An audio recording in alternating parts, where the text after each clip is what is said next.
Assalamualaikum, Hyundai Grand Starex Royal untuk dijual.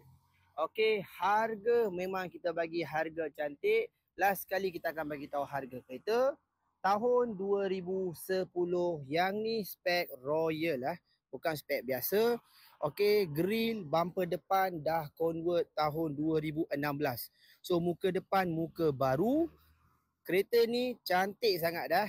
Automatic, okey, 2.5 liter diesel.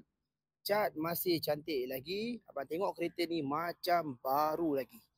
Okey, barang second hand tapi kereta cantik. So tayar pun bunga tebal lagi. Sport rim Royal. So abang tengok full body kit kereta ni. Tepi, belakang semua ada body kit.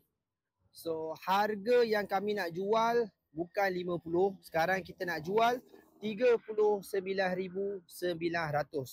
Mungkin abang akan cakap dekat tempat lain ada murah. Tapi bang, barang saya ni harga murah sebab condition cantik bang. Abang tengok condition kereta ni. Cat dia berkilat bang.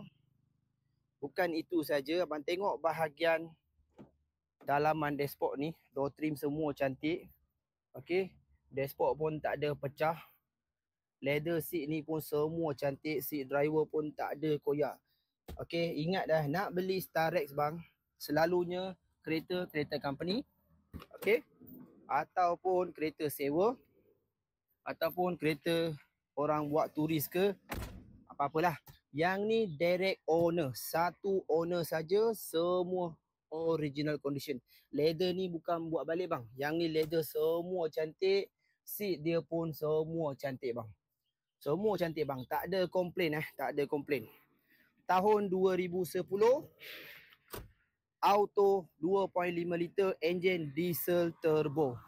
Yang mana berminat datang kedai boleh beli, harga 39,900 sahaja. Okey, offer. Assalamualaikum.